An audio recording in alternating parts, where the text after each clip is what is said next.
This is Make It Plain. Make It Plain. MIP With Masamela Matfumo. Mark Thompson. Make It Plain. Get woke. Mamas and Babas, sisters and brothers, I know you like me feel so blessed to have had this experience all week this year of Kwanzaa 2022. Kwanzaa is always special to me because Kwanzaa and I might as well be twins. I was born 5 days before the first Kwanzaa was celebrated in 1966. No. So I'm as far as I'm concerned, I'm a Kwanzaa baby. So we're going to always be together. December 21st, 1966, December 26th, 1966. So I'll always be one with Kwanzaa and one with the creator of Kwanzaa who joins us this week. I want to do this a little more slowly and deliberately because I want people, you all always ask what to read, where to go. I want to go through some of the publications that he's blessed us with. And these just scratch the surface. There are others as well. But our guest has been the author of Essays on Struggle, Position and Analysis, Kawaida and Questions of Life and Struggle, Ma'at, the Moral Ideal in Ancient Egypt, a Study in Classical African Ethics, The Introduction to Black Studies in the 4th edition. Again, these important works in our ongoing struggle to maintain our knowledge and our teaching of Black studies in the academy. The Hosea, another book, Sacred Wisdom of Ancient Egypt. He's spoken from that text. Oduifa, the Ethical Teachings. And he taught us just yesterday a word from Ancient Egypt in Kemet, Saruj Ta, about renewal and repair. He is currently writing another major work on the social and ethical philosophy of Malcolm X entitled The Liberation Ethics of Malcolm X, Critical Consciousness, Moral Grounding, and Transformative Struggle. A book that has been written about him, though, by the great Dr. Malefe Asante is entitled Maulana Karenga, An Intellectual Portrait. Get that one as well. He is, of course, professor and chair of the Department of Africana Studies at California State University, Long Beach. We honor the accolades he has been given. And these are accolades I'm sharing with you in the context and struggle for the sustenance of Black studies and Africana studies. He's been given awards for scholarship, leadership, and service, including the Paul Robeson, Zora Neale Hurston, those great ancestors, that award for scholarly work of African world culture, and another great ancestor for whom an award is named, the CLR James Award for outstanding publication of scholarly works that advance the discipline of Africana and Black studies. And from all these from the National Council for Black Studies, the Presidential Award for exemplary service and outstanding contribution to the field of Black studies. He also is chair of the organization US, the National Association of Kawaida Organizations, the executive director of the African American Cultural Center and the Kawaida Institute of Pan-African Studies, and co-chair of the Black Community Clergy and Labor Alliance. Clergy, as we talk about faith and Imani today, of course, he is the creator of our Pan-African. These folk on social media, I have to always lift this up. They play in a silly game. Some folks say we're not into Pan-Africanism anymore. No, we must be. We must be. We can never shun our Pan-Africanist culture and ideals. This is a Pan-African holiday celebrated around the world by people throughout the African world. And also the creator not only of this Pan-African holiday, Kwanzaa, but of the Nguzo Saba, the 7 principles. The principle for today, we say habari gani.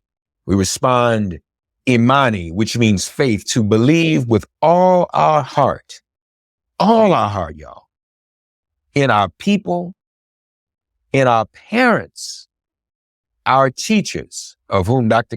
Karenga is one, a parent and a teacher to us all, and a leader as well, our leaders, and the righteousness, the rightness of our struggle, and the victory of our struggle. We right, y'all. We are right.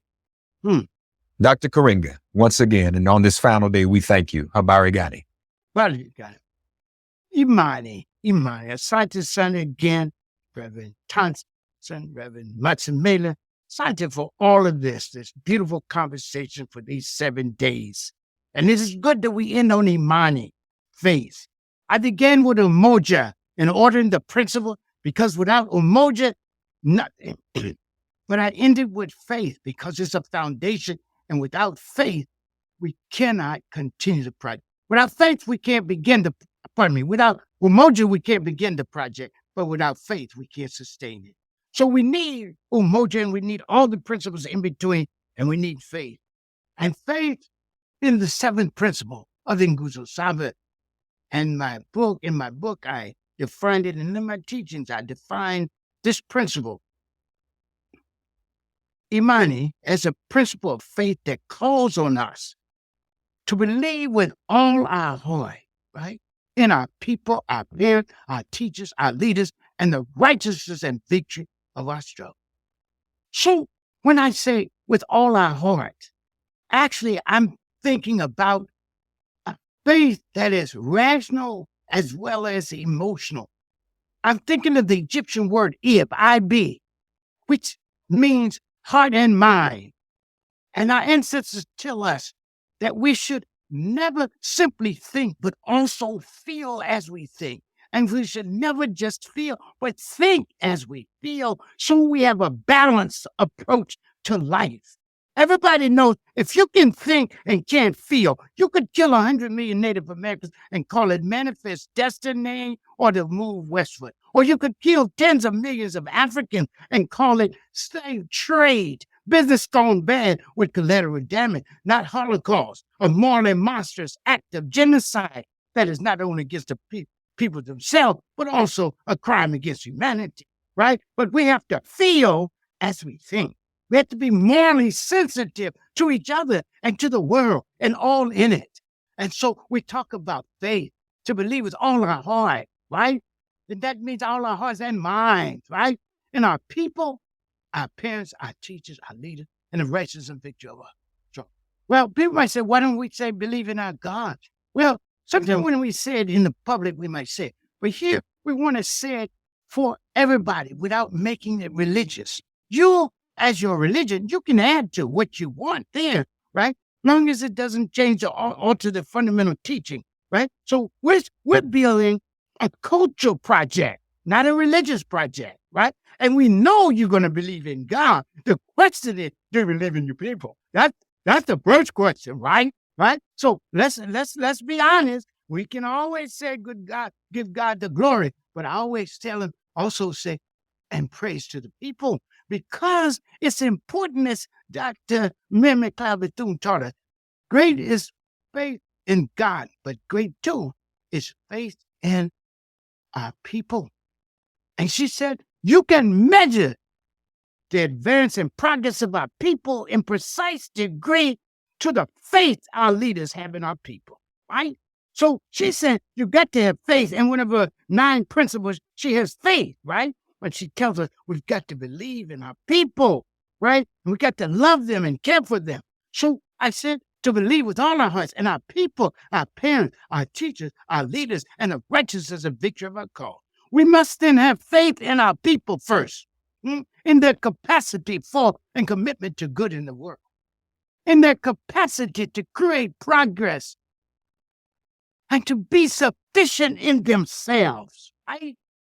In their capacity for and commitment to good in the world. We must believe in that. We are good people, right? Sometimes we don't always walk on water, right? We don't do that. But we love each other. We care for each other. Yes, we make mistakes, but we strive. We pick ourselves up when we're in battle and blooded. We pick ourselves up, bandage our wound, wipe the blood off our face, and begin to struggle again.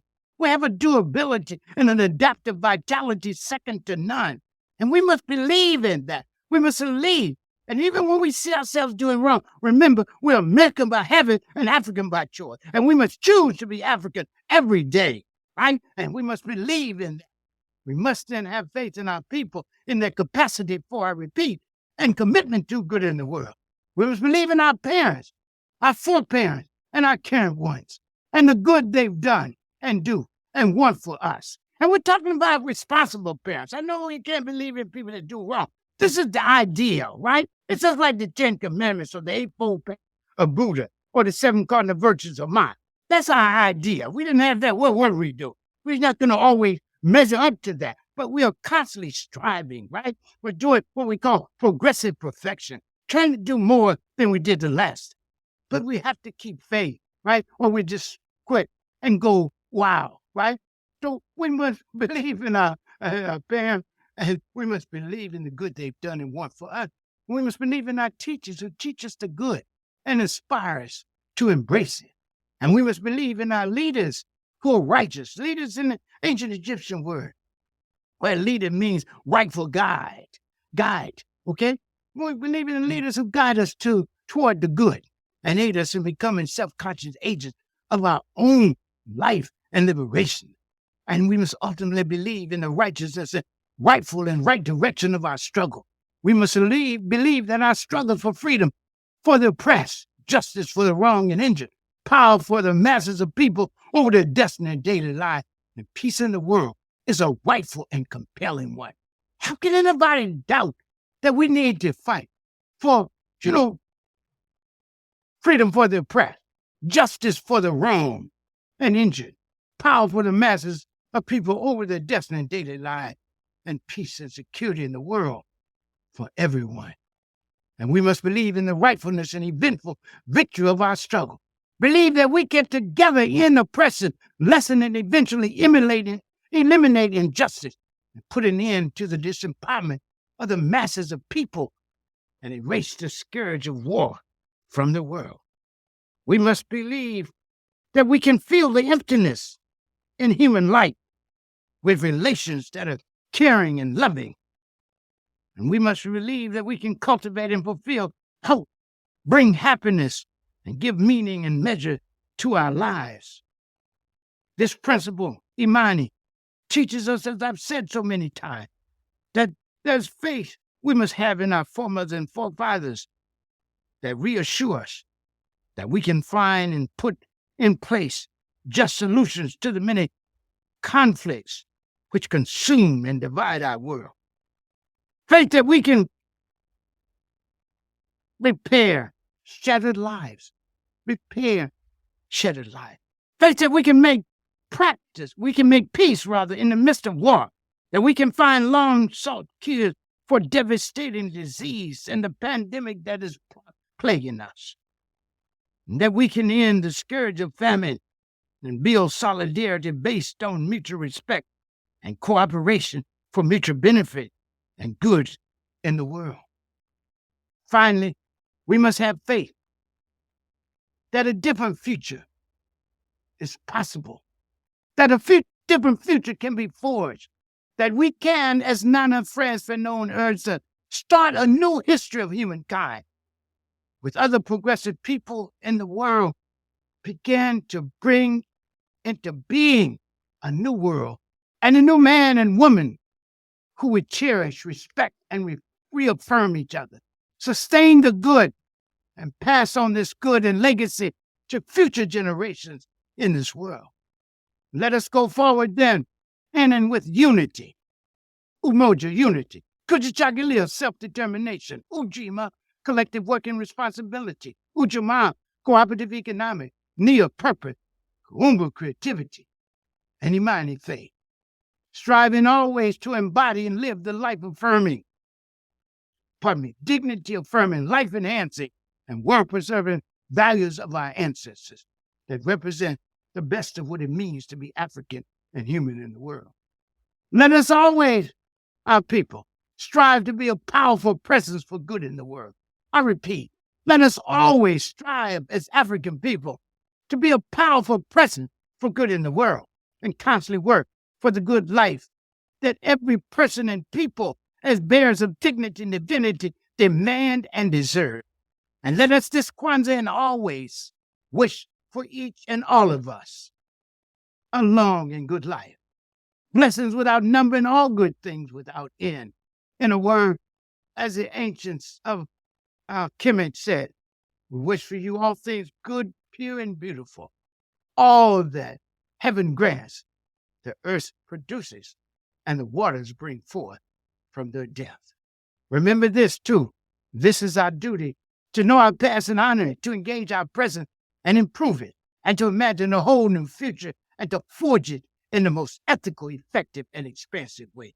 And this too, Black people, continue to struggle, keep the faith, hold the line, love and respect our people and each other, practicing Nguzo Saba, seek and speak truth, do and demand justice, be constantly concerned with the well-being of the world and all in it, and there help rebuild the overarching movement that prefigures and makes possible the good world we all want and deserve to live in and leave as a legacy worthy of the name and history African. It is our Kwanzaa. Happy Kwanzaa. This has been incredible. I just want to say, folks, Imani today happens to fall on a Sunday. As Dr. Karenga said, this is not about your individual religion, but about faith. But I will say this, I will offer this to all of you, as he said, loving God and seeing God, but also loving our people. I challenge whatever your religious persuasion might be. I don't believe there's a single religion that does not acknowledge the possibility and presence of God in the people. So if you love God, you can love the people. Just want you all to think about that today. I challenge you to prove me wrong on that. There is love and love of the people in every religion. And we can do this. Dr. Karenga, we're so thankful for you. We're thankful for what you've done for us. We're thankful for the creation of this holiday to remind us we live in a world that reminds us every day who we are not. Really, we need anything, we need a 365-day-a-year holiday to remind us of who we are. And with your 7 principles, you got it. You got the roadway. You got the path to freedom and justice. And you're building a new world we all want and deserve to live. Man, doing it, y'all. Folks, I want to direct everyone as well to official KwanzaaWebsite.org to find out more about everything Dr. Karenga is involved in. We will be posting the bibliography of all of his major publications, and continue to read and make yourself knowledgeable and share with others what is going on, because people, how do you do it? We're all curious, and that's a good curiosity. Help and share. It says today, we all are teachers. Yes. We all can be teachers. That is the role we must play. Thank you, Dr. Karenga. I want to shout out his wonderful queen as well, Sister Tiamoro, Queen Tiamoro, for all the hard work she does as well. And they look good. Doesn't he look? And he looked and sounded great all week taking good care of himself. We're going to talk about him, tell us how he got exercise and everything. It's because of love. It's with the love that Tiamoro and I have for each other and the work we do on the world to do good. I call her my companion, my co-combatant, my companion in all things good, beautiful, and sacred. That's what she is. My friend, my wife, and my companion in all things good, beautiful, and sacred. Amen. Amen. And I'm sure he can teach us how in the ancient teachings, it's important to have companionship. There it is. To have that's part of the collective. Where is she? She nearby? Have her come. I want her to wave to the audience.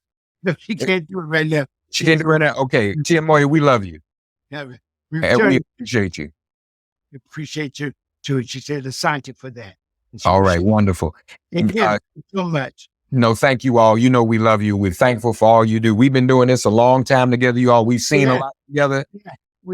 Seen, and he's Dr. Karenga this week. I want to say one thing. If you all listen carefully, he spoke to every challenge and aspect that we are facing right now as a people, and even spoke to some of those of us who are not African are facing alongside us. That's right. The climate change, the lack of health care, that doesn't just apply to us, but as he said, we have a responsibility, even as African people, to make the world better for ourselves and everyone around us. Right. If I could do this, thank you so much. What you just said about the world. See, every great message has 2 aspects to it. It's particular and it's universal. It's particular because it's for the people that created, out of whom it came. Just like the message from Nana Martin Luther King, or Nana Fannie Lou Hamer, or Nana Anna Julia Cooper, or Nana Frederick Douglass, or Nana Harriet Tubman. See?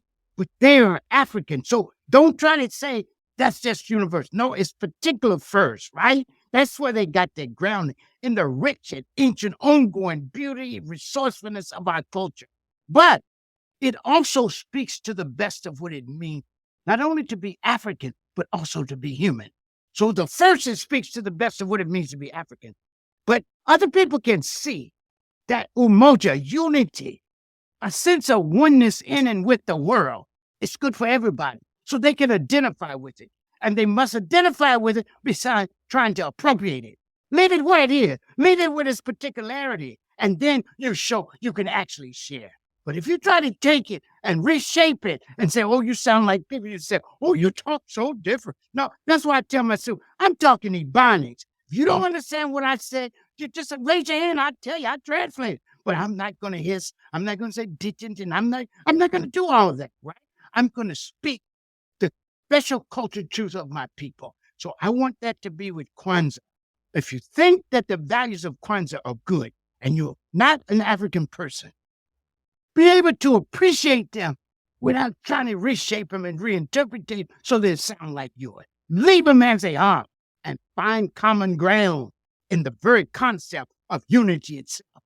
You have your version, I have my version, but it all starts with mutual respect of each other as bearers of dignity and divinity. Two fundamental concepts that are indispensable to any concept of humanity and human rights. And we developed those in the Nile Valley. I got proof. I did my second dissertation to demonstrate that. So I love this whole idea about standing on our own culture ground, coming to the table, not culturally naked and in need, but fully clothed in our own culture, able to speak our own special culture truth and make our own unique contribution to whatever conversation is on the table. That's the beauty. That's real multiculturalism. The rest is food festival and fashion and mainly trickery. So let's speak truth. Let's speak truth to the people first and then speak truth to the power.